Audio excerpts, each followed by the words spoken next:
इस छोटी सी पहल को दिखा रहे हैं, जहां पढ़ाई सिर्फ करने के लिए পড়াশোনা না করার জন্য অনেকেই অনেক রকম বাহানা খোঁজে।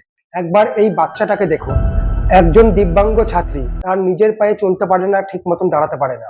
মেয়েটির নাম খুশিয়ারি কুমার, বিহারের ভাগলপুর জেলায় তার বাড়ি। তার বাবার এতটাও সামর্থ্য নেই যে তার জন্য একটা গাড়ি কিনে দেবে। কাঠ দিয়ে কোনো রকম একটা ঠেলা গাড়ি বানিয়ে দিয়েছে, যাতে তার উপর ভর করে তার মেয়ে স্কুলে যেতে পারে। আর এইভাবেই সে প্রতিদিন স্কুলে যাচ্ছে। একজন সাংবাদিক এই ভিডিওটা করে, তাদের মধ্যে কি কথা হয়েছে শুনুন। क्या नाम है बाबू आपका? खुशियारी कुमारी। खुशियारी कुमारी। खुशियारी अपने पैरों से दिव्यांग है, दिव्यांग होने के बावजूद भी ये इस बच्चे के खेलने वाली गाड़ी से स्कूल जाती है, क्योंकि ये पढ़ सके और अपने भविष्य को उज्जवल बना सके। कहीं ना कहीं ये पूरे देश के लिए गर्व की बात है। कहाँ की रहने वाली हैं आप? घर कहाँ है आपका? बाकरपुर। और किस क्लास में हैं आप? दूसरा क्लास में।